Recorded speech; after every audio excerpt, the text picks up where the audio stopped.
quiero invitar con nosotros desde la República Dominicana a Angie Piantini en esta mañana. Un fuerte aplauso para esta gran mujer.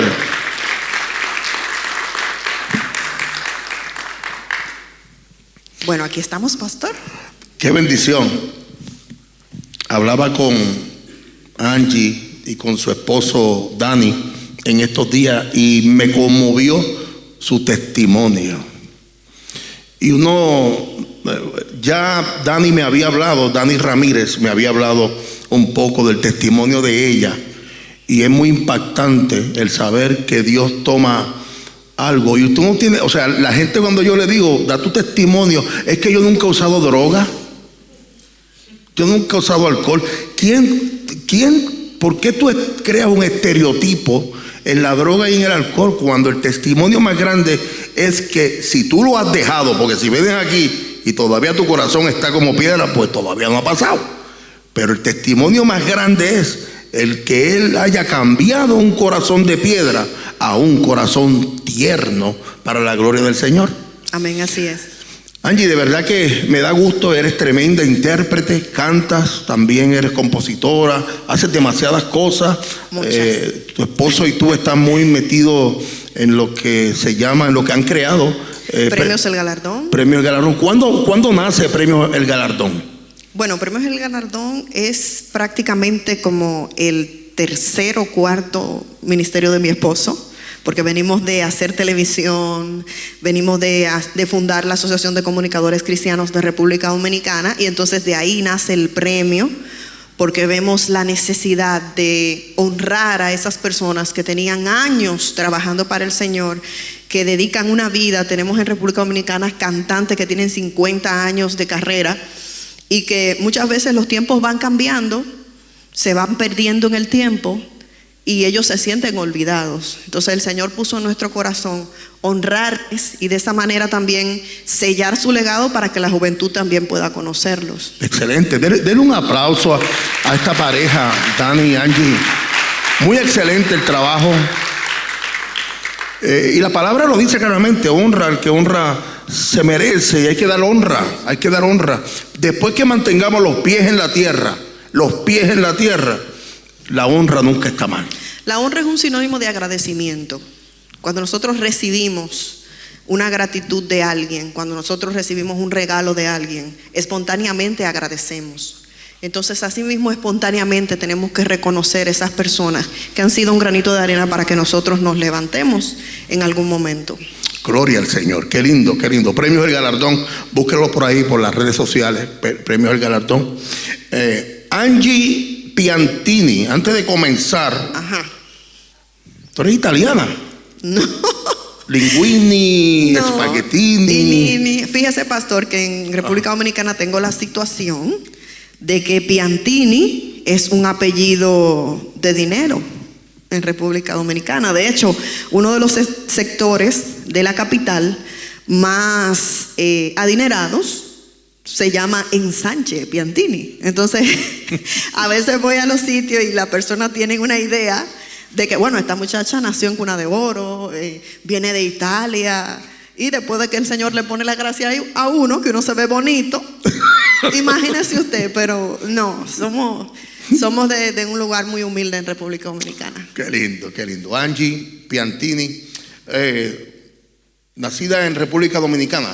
Sí, Santo Domingo. Santo Domingo. Muy bien. En pocas palabras, Angie, vamos a comenzar tu testimonio. ¿Cómo fue tu niñez? Bueno, mi niñez fue marcada por un incidente en mis primeros años de edad.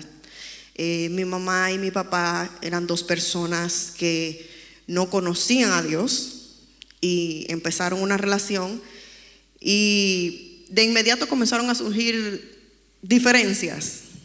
Mi mamá se inclinaba más por tener una niña, mi papá quería que su primer hijo fuera varón, y comenzaron a haber diferencias entre la familia, tanto de educación, religión, cultura, hasta el punto de que una mañana mi papá llegó como a reclamarle algo a mi mamá, estaba ebrio, y pasó un incidente de violencia entre ellos dos.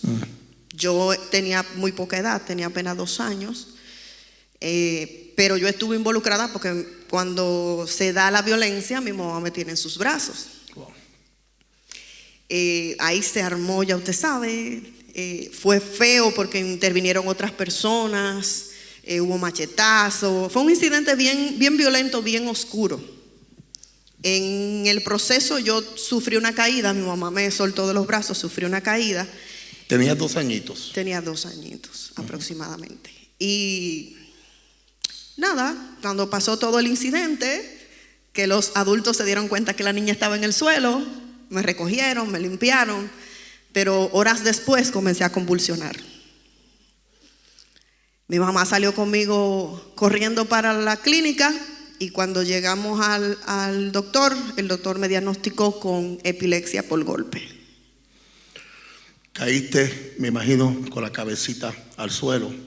No se sabe cómo fue el golpe porque entre el forcejeo de los adultos no hubo como que fijarse en qué pasó con la niña, pero ese fue el diagnóstico del médico, que había sufrido un golpe, un impacto, que ese impacto había formado un coágulo en la cabeza y yo iba a ser epiléptica a partir de ahí.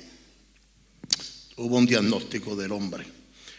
Me puse a buscar información para no sonar tonto a la hora de hablar de algo que uno no conoce. Ajá. Lo peor del mundo es hablar de algo que tú no conoces y te vas a ver feo. Y me puse a buscar información acerca de la epilepsia. Sí. Para aquellos que nos están viendo, creo que esto es una información muy fidedigna y muy buena para que aprendamos. A nivel mundial, alrededor de 2.4 millones de personas son diagnosticadas con epilepsia cada año. Cada año, 2.4 millones de personas. En la actualidad, la proporción estimada de la población con epilepsia activa, que son convulsiones continuas y todas estas cosas que provoca el cerebro con trastornos eléctricos, está entre 4 y 10 por cada 1000 personas. Esto aterroriza porque obviamente sabemos que es muy grande la cantidad de personas de cada 1000, 4 a 10 personas. Hay otra estadística que me aterrorizó. Aproximadamente 50 millones de personas en todo el mundo tienen epilepsia. 50 millones de personas, lo que la convierte en una de las enfermedades neurológicas más comunes a nivel mundial. 5 millones de ellos viven en la región de las Américas, Norteamérica, Centroamérica y Suramérica. Entonces, algo que a mí me llamó la atención es que en la palabra del Señor hay un evento que se menciona, un evento de epilepsia. Sí. En Mateo 17 al 14, yo tengo la versión, la Biblia de las Américas, dice que Jesús sana a un muchacho epiléptico. O sea, cuando llegaron a la multitud, se le acercó un hombre que, arrodillándose delante de él, dijo: Señor, ten misericordia de mi hijo, porque es epiléptico y sufre terriblemente, porque muchas veces cae en el fuego y muchas en el agua, y lo traje a tus discípulos y ellos no pudieron curarlo. Respondiendo Jesús dijo: oh generación incrédula y perversa, ¿hasta cuándo estaré con ustedes? ¿Hasta cuándo os tendré que soportar? Tráeme al muchacho. Y Jesús lo reprendió. Oye, como lo dice aquí Mateo, habla de demonio. ¿Ok? Eso tenemos que llevarlo al exégesis. Los estudiantes que están con nosotros hemos hablado acerca de temas de esta índole. Cuando hablamos del verso, el texto, hay que llevarlo a la exégesis bíblica. Hay que saber por qué Mateo escribe: Jesús lo reprendió y el demonio salió de él. Muy interesante esto. Angie, te hago una pregunta. Dígame. Esta situación de la epilepsia, ¿se agravó en tu vida? Desde ese momento 2 años de edad comenzaron a medicarme, una medicación diaria. Si yo suspendía mi medicación, claro, las cosas se empeoraban, pero con todo y la medicación, yo sufría episodios de epilepsia. Por ejemplo, tú estabas en la escuela. En la escuela. Y de momento caías. Estaba jugando. Y de repente, ya, caía. Entonces, también hay que ver todo lo que arrastra los compañeritos de la escuela, la maestra que te ve en esa situación, el familiar que te rechaza, que tiene miedo de cuidarte, que dice, no, yo no me quedo con esa niña porque, y si le da eso y después yo no sé qué hacer con ella. O sea, los enfermos de epilepsia son muy discriminados en todas partes del mundo y la gente siente incluso hasta miedo prestarle ayuda. Seguro, porque, o sea, los efectos ¿cómo son? Comienzas a temblar, tú pierdes el conocimiento totalmente. Tú pierdes el control del cuerpo. Se supone que se pierda el conocimiento también, pero en mi caso yo no perdía el conocimiento. Yo podía escuchar todo lo que pasaba a mi alrededor, pero no podía controlar ninguna parte de mi cuerpo. Entonces entra un estado como de salivación y es ahí donde el epiléptico corre peligro porque se puede ahogar con su propia lengua y con los fluidos que tira por la boca, exacto, con la saliva. Entonces prácticamente yo estaba jugando en la escuela normal, como yo tenía la habilidad como de presentir el momento. O sea, yo iba como sintiendo el momento que iba a perder el control. Yo corría a un lugar donde no me vieran o corría a un lugar donde alguien que ya estuviera advertido, como mi maestro o alguien. Entonces ya de ahí tenían que llamar a mi mamá, había todo un proceso. Ya cuando uno vuelve a recuperar el control, uno queda un poco extraviado, aturdido, porque según lo que los médicos explican es que el cerebro se inflama y donde está el trauma ejerce una presión en el cerebro que hace que la descarga eléctrica desconecte todo, o sea, ya no tienes defensa. Por eso este hombre se acerca a Jesús y le dice, sana a mi hijo. Ese hombre va desesperado porque tu hijo va a la playa y es un peligro. Tu hijo está cerca del fuego en la cocina y es un peligro. O sea, yo tengo amigas que me han contado testimonios desgarradores de momentos en que ellas han tenido crisis y sus niños tal vez de meses, bebitos, no encuentran qué hacer, se desesperan porque puede pasar todo. Tú no sabes, para ti tú pasas segundos, pero tú puedes pasar minutos en eso. Y dependiendo la descarga, eso también va haciéndole daño a tu cerebro. O sea, te va matando neuronas. Por eso quiero corregir algo. O sea, la palabra habla de demonio. Tenemos que llevarlo eso a la exégesis bíblica. Claramente esto es una situación neurológica. En ese momento no se entendía la ciencia. Ellos no podían hablar a ciencia cierta cuál era la situación médica, científica de lo que provocaba esto. ¿Y qué era lo que ellos decían? Un demonio. Igual como los leprosos, demonio. La mujer del flujo de sangre, demonio. Y eran problemas de enfermedad que, por eso le digo, hay gente que catalogan la epilepsia como demoníaca y no tiene nada que ver con demonios. Quiero ser claro. Y si usted está en desacuerdo, póngalo aquí en los comentarios, puede hablarlo. Tenemos libertad de expresión. Claro. Una pregunta, Angie, quiero meterme más de fondo. Tú fuiste creciendo, obviamente tu mamá te decía, Angie, tú tienes este problema, ya tú lo conoces, ya tú sabes, tú estás en la escuela, ya como que tú sentías que venía esa descarga eléctrica. ¿Esto te afectó en la juventud? O sea, ya saliendo de esa niñez, ¿te seguía este espectro? ¿Te seguía? Claro que sí. Mi vida se complicaba más porque el enfermo de epilepsia necesita cierta tranquilidad emocional. La familia de mi mamá y la familia de mi papá no llegaban a un acuerdo. Yo era la niña, hija del hombre que le dio golpe a mi mamá. Mi familia de madre me rechazaba. Mi familia de padre, yo tenía el trauma. Por muchos años la gente acusó a mi mamá de que me contó lo que pasó. Pero como niña yo venía con esas imágenes en mi cabeza de lo que había pasado. Mi madre, por salirle corriendo a mi papá, entra en otra relación cuando tengo como 5 años, menos como 4, 5 años por ahí. Y esta persona maltrata físicamente a mi mamá en mi presencia.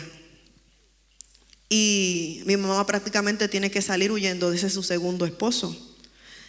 Cuando la crisis se agudizaba, mis manifestaciones de epilepsia se agudizaban. O sea, eran más frecuentes, eran más fuertes. Aún con la medicación, aunque yo no faltara con mi medicación, yo tenía ataques de epilepsia. Aguántate un momento. Fíjate qué poderoso está esto. Fíjate cómo el enemigo, ya el enemigo aquí quiere operar. Ya está operando en contra del futuro profético que tiene Angie. Porque ya lo que quiere es troncharle la vida. ¿Cómo? Con la violencia doméstica, ella siendo testigo, violencia doméstica de sus padres. Y todo eso va entrando en su memoria, en su sistema, en su emoción, en su vida emocional. ¿Y qué peor daño que ese? Jamás te ibas a curar. No. Aparte de que emocionalmente el daño era fuerte, porque por ejemplo, yo no entendía por qué mi papá nunca más apareció. Oh. Prácticamente yo recibí el abandono. O sea, yo no sabía por qué no me quiso, por qué no me recibió, por qué no preguntaba por mí. El ir a la escuela y que las amiguitas mías las recogieran sus papás y yo tener que ir a la escuela e ir sola para la casa porque mi mamá estaba trabajando. Todo eso comenzó a enfermar mi corazón. O sea, yo tenía una enfermedad física, pero tenía una enfermedad en mi corazón también. Emocional. Cuando mi mamá termina esta relación, cuando tengo como 8 años, estoy viviendo en la casa de mis abuelos. Yo era la niña casi linda de mi abuela. Casi linda. Y eso era como... porque la linda era otra prima mía. Yo era la casi linda.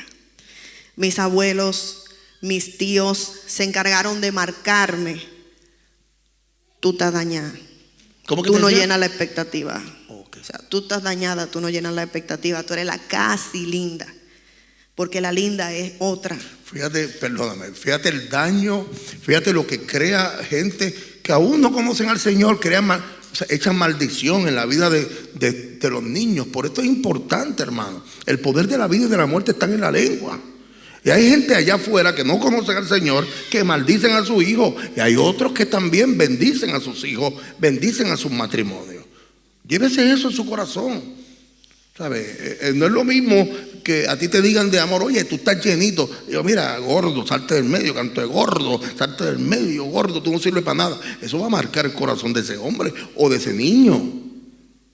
No podemos actuar de esa forma, porque hay veces que mejor es que tú le introduzcas un cuchillo que le digas palabras hirientes a una persona.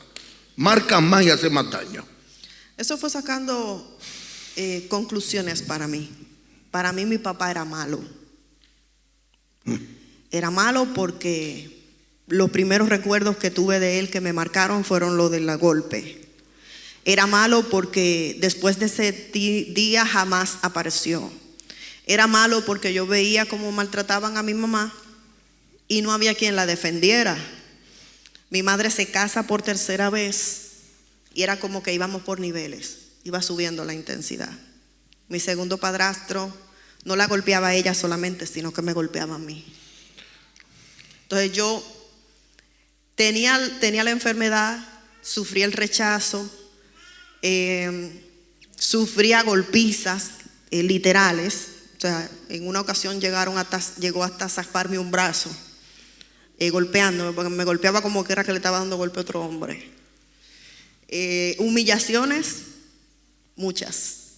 Y todo ese proceso yo lo vivía de par con mi enfermedad y de par con ese mal sentimiento que crecía en contra de mi papá, porque yo decía, si mi papá por lo menos pregunta por mí, a lo mejor este hombre coge miedo y no me maltrata. Mi papá vivía muy cerca de mí, porque de hecho las familias viven prácticamente una casa frente a la otra.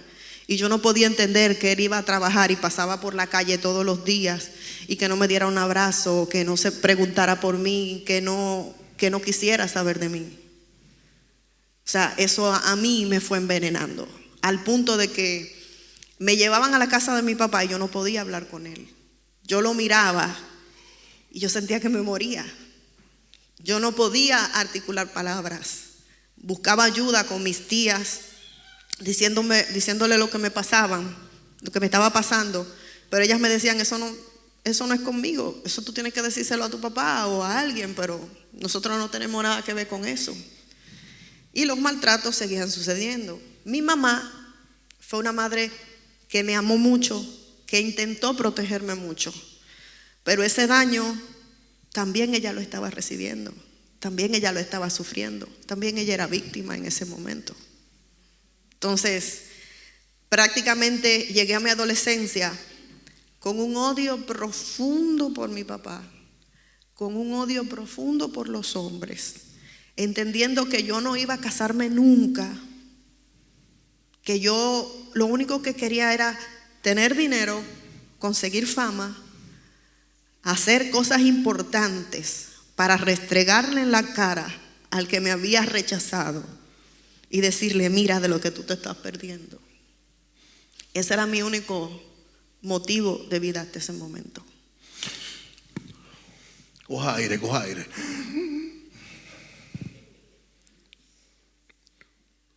Fíjese cómo la disfunción en un hogar provoca un odio, una raíz de amargura profunda en el corazón de un niño.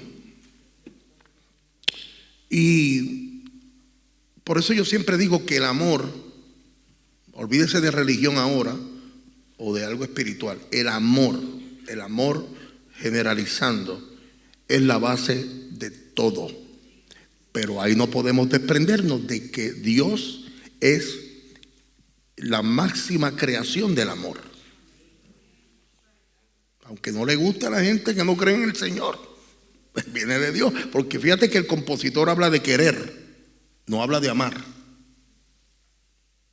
Utilizan el querer en vez de utilizar la palabra correcta. Por eso yo le digo a la gente te amo. Yo no le digo a la gente te quiero, porque tú nunca vas a ser mío. Usted nunca va a ser propiedad mía.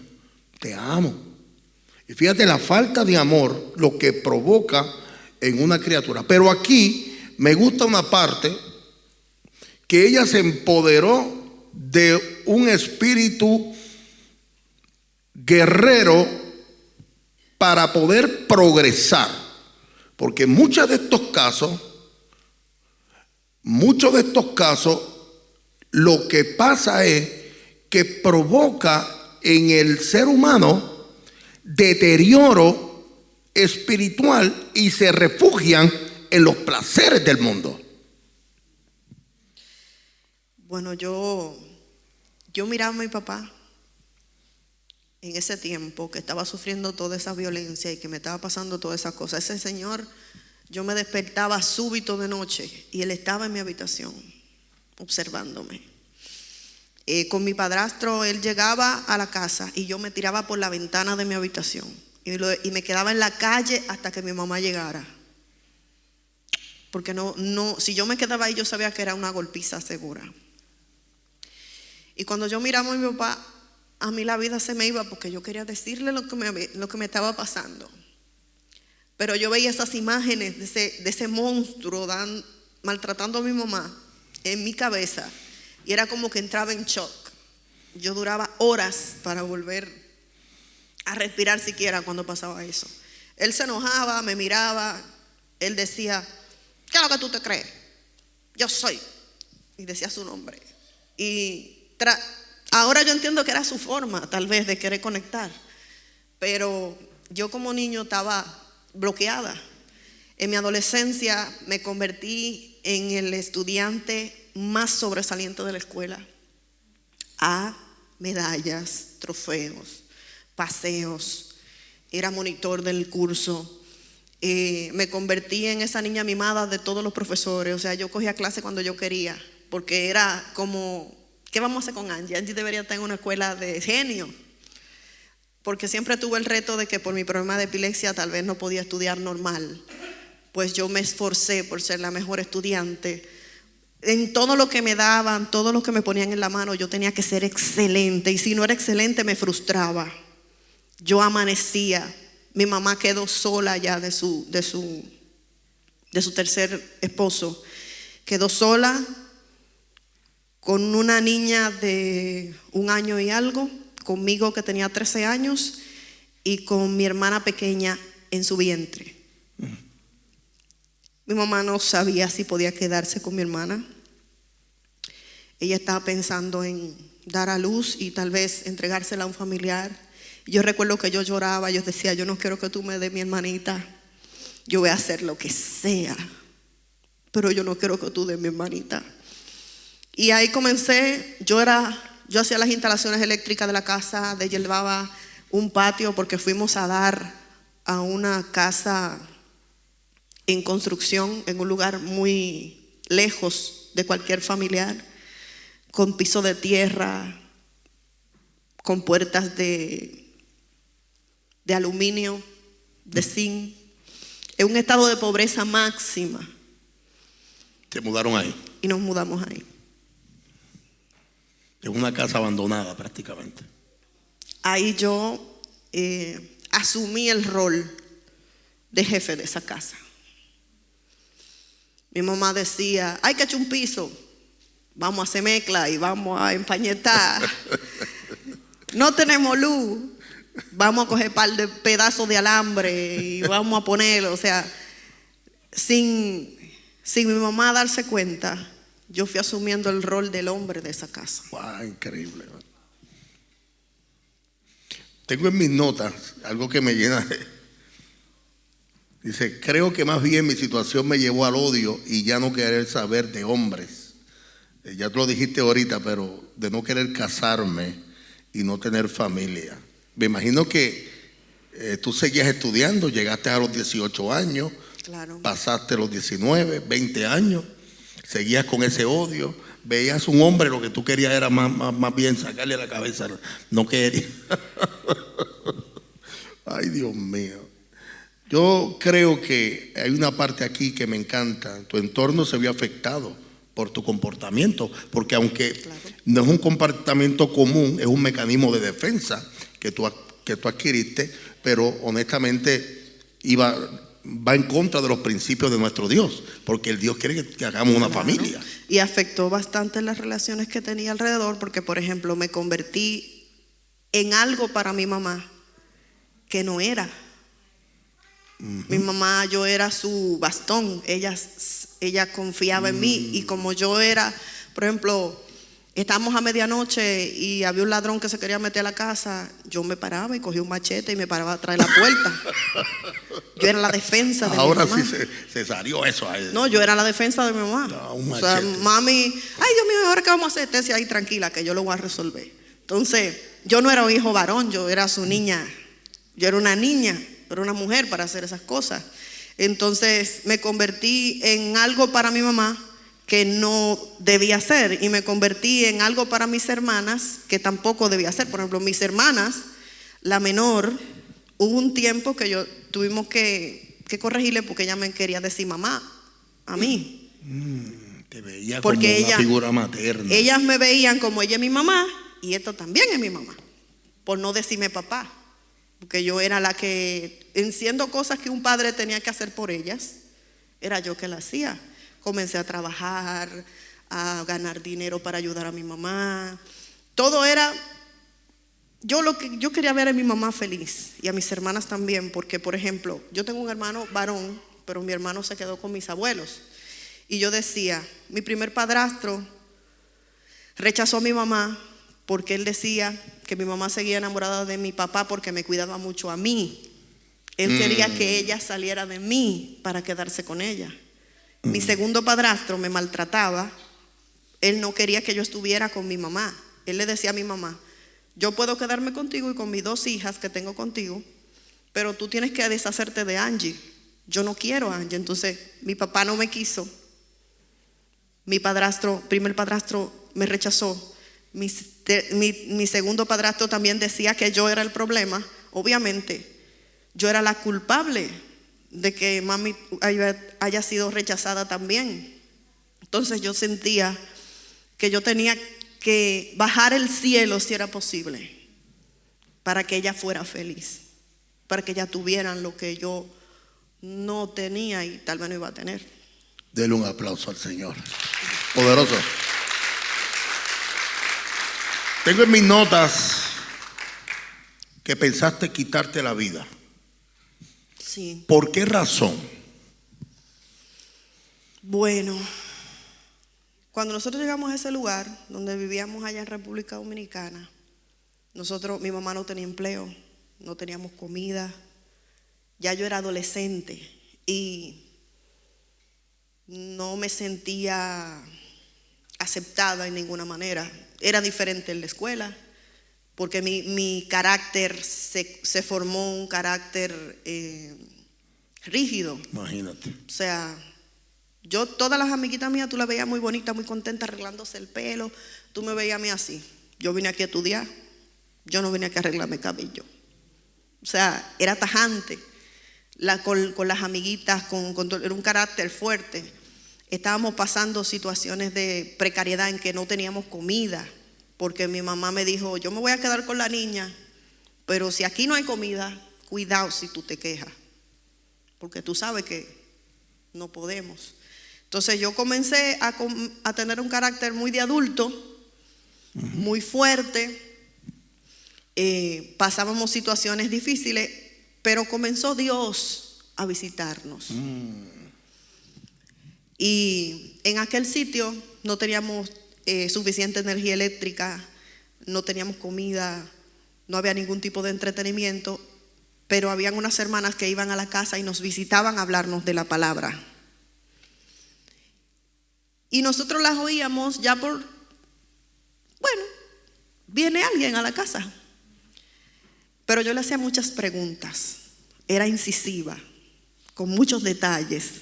Y las hermanas prefirieron mandarnos a una célula. No sé si aquí en la iglesia se conoce el término. Sí. En esa célula nosotros íbamos todos los miércoles, porque al final daban un refrigerio. Y como la situación estaba tan difícil, había días que nosotros tal vez desayunábamos y no veíamos otra comida en el día entero. Pero cuando íbamos a la célula, había cena. Entonces nosotros comenzamos a ir a la célula por la cena, pero la cena la daban al final, así que daba tiempo a escuchar la palabra. Tú dices buscando la cena primero para irte, pero exacto. Tenía que quedarte ahí. No. No fue conquistando el Señor, pero llegó un día, porque siempre cuando te estás acompañado, cuando estás pasando este tipo de proceso, no es lo mismo cuando llega la soledad. Mi mamá salió con mis hermanitas y yo me quedé sola en la casa y la soledad me arropó.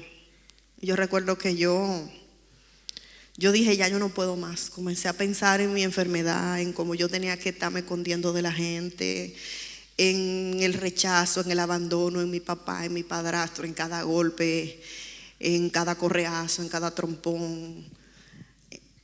Y como que se me vino todo. Dije: yo estoy cansada ya. Y comencé en ese momento a decir: yo me tengo que morir. Ya yo no puedo seguir en esto. Pero en ese momento germinó la palabra que escuchábamos en la célula. Y yo recuerdo que yo le dije: Señor, yo sé que tú no te vas a sentir bien si yo lo hago. Yo sé que todo va en contra de ti porque me lo han enseñado. Y comencé a orarle al Señor, le decirle: yo no lo voy a hacer, pero hazlo tú, mátame. Yo le rogaba, yo le gritaba, yo lloraba, las lágrimas caían. Yo decía, mátame, mátame. Que cuando yo llegue, mami, me encuentre y ya yo me haya muerto, por favor. Yo le rogaba al Señor. Yo sé que ella va a llorar, yo sé que ella se va a sentir mal, pero después ella se va a olvidar de mí y ella va a poder ser feliz porque la van a querer. Y yo comencé a llorar y comencé a llorar y comencé a llorar. Y aunque a mí me habían hablado de Dios, yo tuve mi primer encuentro con el Señor en ese momento. Yo recuerdo que yo estaba sumergida en ese llanto cuando yo escuché una voz muy suave que me dijo en el oído, yo soy tu padre. Aleluya. Yo me asusté, pastor. Yo busqué por la casa. Yo dije, bueno, se metió un ladrón y me vio llorando y me cogió pena. Alguien tiene que estar aquí porque ¿quién me está hablando? Y me asusté tanto que comencé a caminar por la casa hasta que él me trajo al entendimiento. Soy yo. Y volví a ese lugar y le dije, yo soy basura. Llévame ya. Tú no ves que yo voy a los sitios y yo con esta enfermedad soy la enferma, la rara. Tú no ves que ni mi papá me quiso. Yo soy un error. Y él me decía, yo soy tu padre. Y cuando esas palabras retumbaban, el alma a mí se me partía y se elevaba. Y fue como si tantos años de orfandad, tantos años de yo sentirme en desprotección, comenzaran a caer uno a uno. Yo comencé a sentirme diferente y ahí comencé a hablar con el Señor y yo le decía, tú me eches en la basura y la basura me echa para afuera. Yo no tengo valor. Y él me decía, yo quiero cambiar eso. Yo quiero cambiar tu tristeza en alegría. Yo quiero cambiar tu llanto. Yo quiero llenarte de amor. Y esas palabras para mí se convirtieron en una de mis primeras canciones. Él me decía, quiero volver tu tristeza canción. Quiero cambiar tu lamento en baile. Quiero llenar tu vida de amor. Quiero que recibas ríos de agua viva en tu corazón.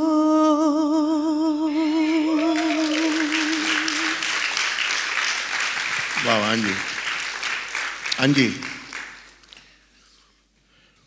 odio hacia los hombres. Tu papá te abandona, tu papá biológico, tus otros dos padrastros no quieren saber de ti. Tú decías, tú tenías tu estima por el piso. No te valorizabas tú misma, aunque adquiriste un mecanismo de defensa y trataste de superar ciertas áreas. Todavía faltaba el aspecto más importante de conocer a tu verdadero Padre. Así es. Que es el Dios de los cielos. ¿Qué pasó con la epilepsia? Bueno, en ese momento que yo que pasé esa situación y que yo sentí que el Señor estaba ahí conmigo, yo pacté con el Señor. Aleluya. Él me repetía que Él me iba a llenar de amor, que Él me iba a cambiar mi lamento. Y yo decía, pero es que yo te oigo, pero yo no conozco amor. Para mí esas palabras no tenían tanto peso porque yo no, dime, ¿quién me ha querido a mí? Mi mamá y más nadie. Pero en ese momento yo dije, yo sé que tú eres Dios y yo lo que voy a hacer es que de ahora en adelante yo no quiero hacer nada. Todo lo que se haga en mi vida sea tu voluntad. Lo que tú quieras, eso es lo que yo quiero hacer. Porque lo que yo he hecho en este momento no me ha dado resultado. Mi mamá llegó. Ella sabía que yo tenía esos episodios de depresión, así que teníamos un ritual.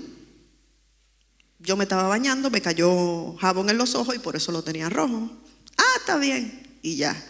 Ella no profundizaba porque ella sabía. Pero ese día fue diferente. Yo me sentí como que flotaba. después de tener aquella experiencia.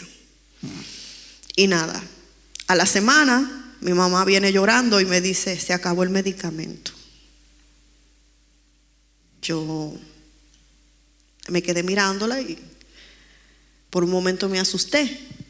Pero en la célula nos habían enseñado algo que nosotros no sabíamos lo que estábamos haciendo, pero lo hicimos.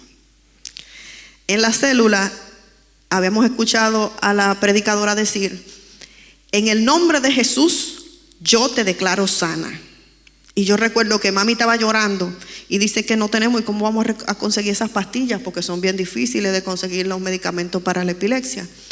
Y yo recuerdo que ella me miró con los ojos llenos de lágrimas y me dijo, pero yo te declaro sana, mi hija.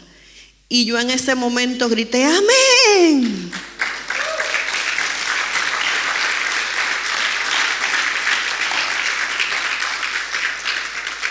Ella me mira y me dice, pero tú tienes muchos días que no te pasa nada. Digo, no, que ya yo me sané.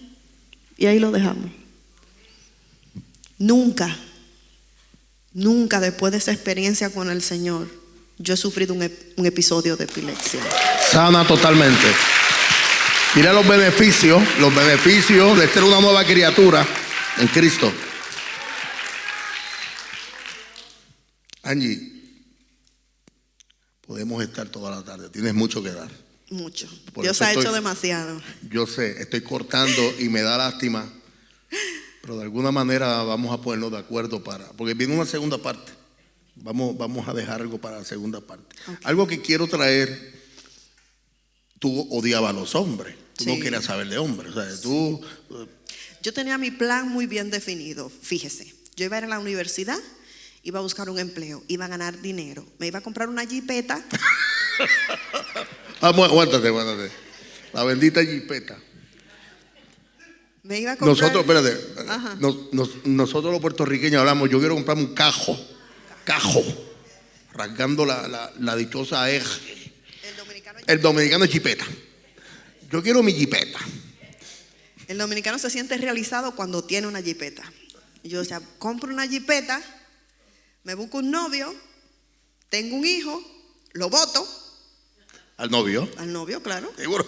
Lo voto y me quedo con mi hija, mi jipeta, y yo quiero ver a mi papá cuando lo vea, le voy a guayar las 4 gomas de frente para que vea. Mira, me hiciste reír. Eso no estaba aquí.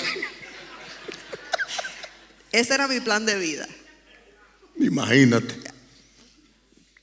Óyeme una cosa. Ajá. Cuando llegó Cristo, me imagino que todo fue cambiando y el proceso fue totalmente santidad progresiva, ¿no? Uh-huh. ¿Cómo ya eres una nueva criatura? ¿Cómo entra ese personaje en esa etapa de tu vida? ¿Cómo llega Dani a tu vida? Yo siempre fui muy tímida, pero siempre me gustó cantar. Yo sentía que cuando escuchaba música o cantaba. Eres tremenda intérprete, cantante y adoradora. Tremenda, me encanta. Amén. Me encanta su voz, su interpretación. Excelente, mujer de Dios. ¿Cómo llega Dani? Ajá. Entonces, como me gustaba cantar,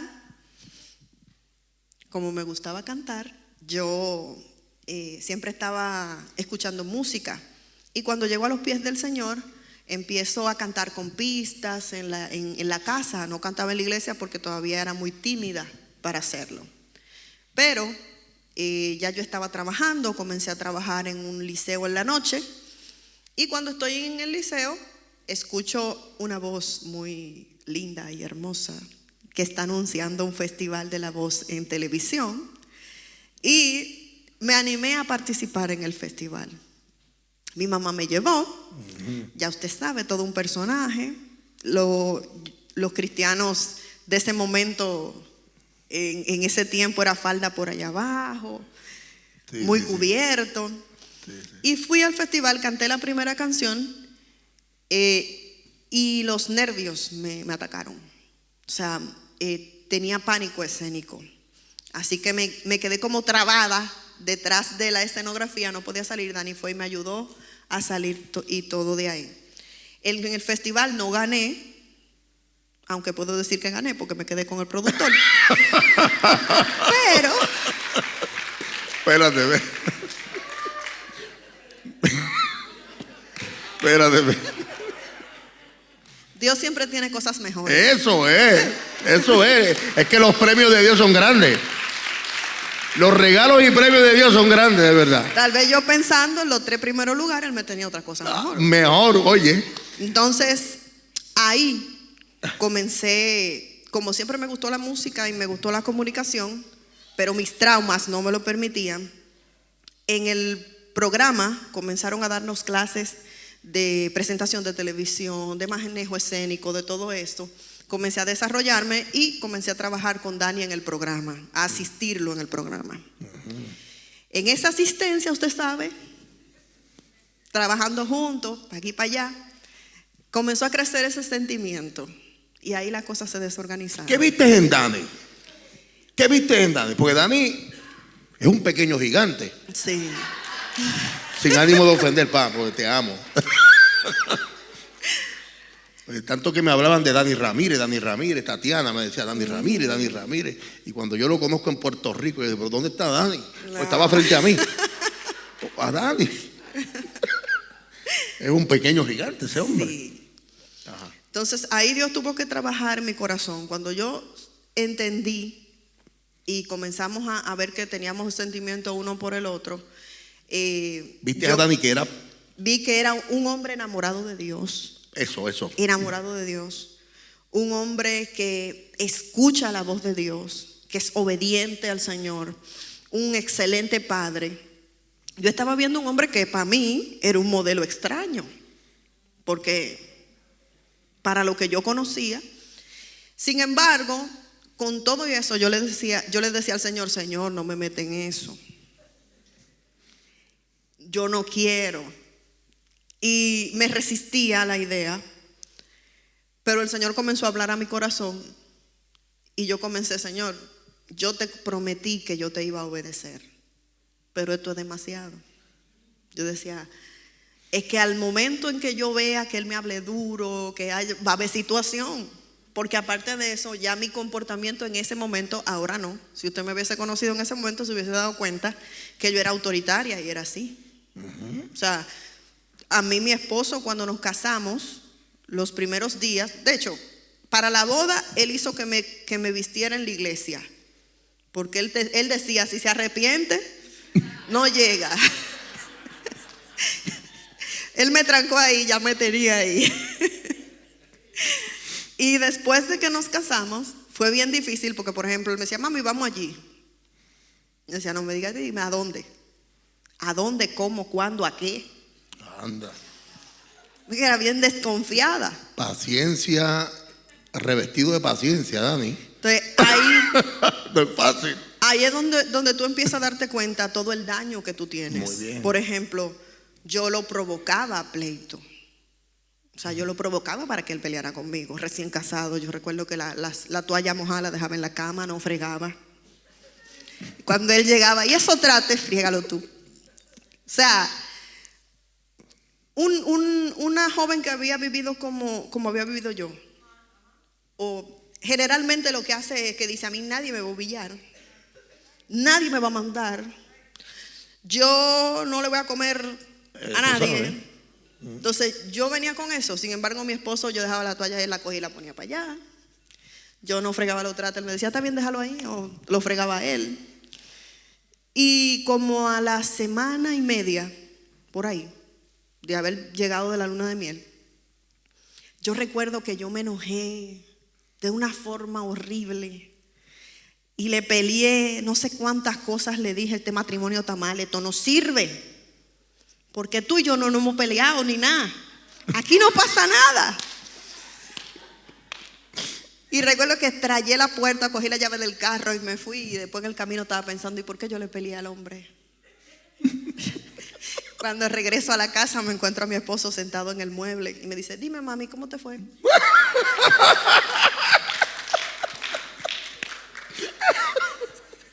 Y tú querías guerra y tenías pique porque... Es que lo que yo entendía de matrimonio, no era eso. Exacto. O sea, Tu modelo primero fue guerra, disfunción, abuso, violencia doméstica. el inconsciente te juega en contra. Seguro.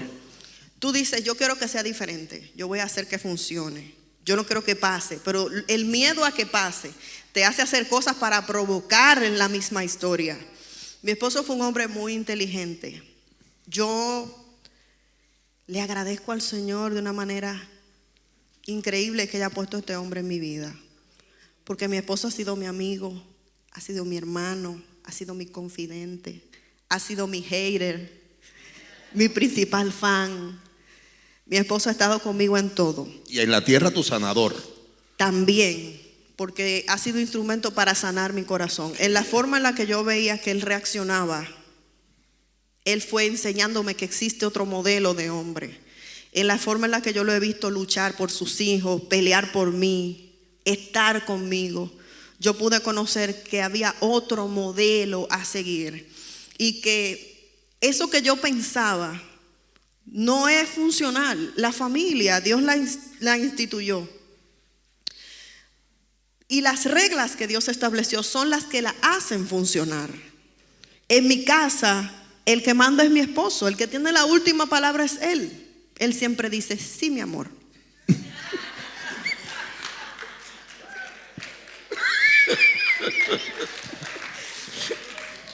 Pero es un sí, mi amor, de verdad, porque yo trato de ser siempre una esposa obediente, una esposa que le escuche. O sea, yo me gano ese sí, mi amor. Déjenme arreglarlo porque hay mujeres por ahí que después. Exacto. No, entonces él se convirtió en ese sanador, en ese compañero que me ha hecho crecer tanto en el evangelio, en lo espiritual.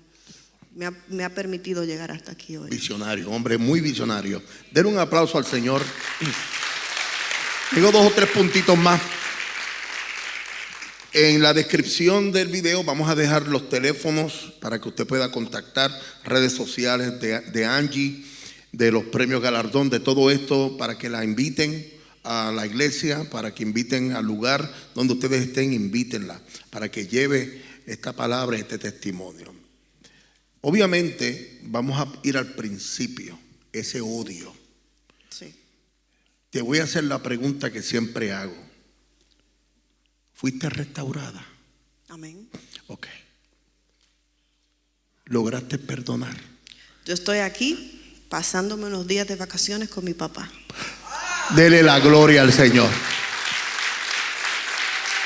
Este programa se llama Restaurados para dar vida. No podemos hablar de perdón si no hemos experimentado perdón. No, porque vamos a perdonar. También hay que pedir perdón.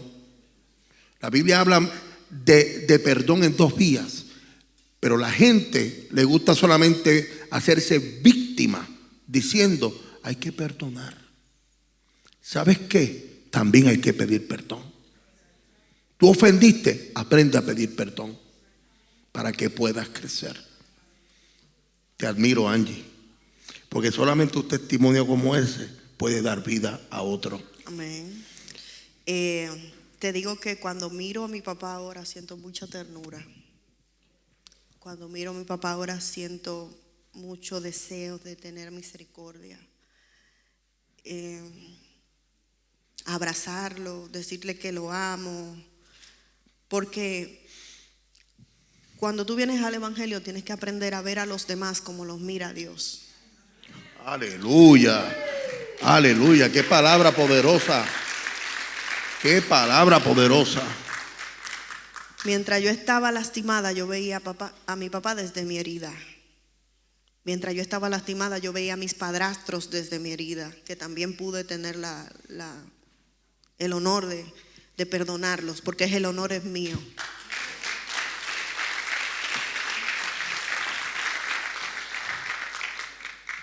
Cuando tú perdonas, Dios restaura, y cuando viene con restauración lo hace en todos los sentidos.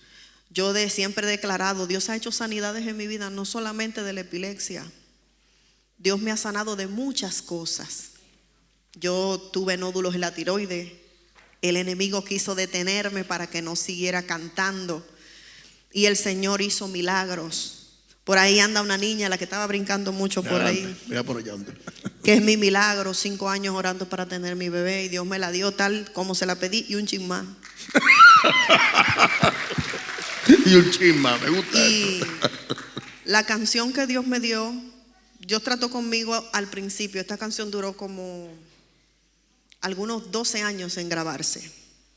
El Señor me decía: decídete a amar con todo el corazón, decídete a seguir y olvidar el dolor, decídete a abrir las puertas a un nuevo amor, decídete a vivir de la mano de Dios, decídete a ser feliz.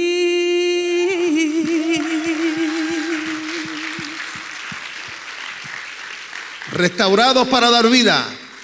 Si te topaste con este mensaje, no es casualidad. Compártelo, dale like, comenta, suscríbete al canal, comparte este mensaje. Aquí en la descripción de este video vas a encontrar todos los números habidos y por haber, y también en el nuevo teléfono para problemas de epilepsia. Así que te dejo con esto, comparte. Esto es Casa de la Fe, una iglesia de amor, de fe y de esperanza acá en el Bronx. Nos despedimos. Gracias, Angie. Dios te bendiga. Gracias a ustedes por recibirme. Restaurados para dar vida. Chao, nos vemos. Dios te bendiga.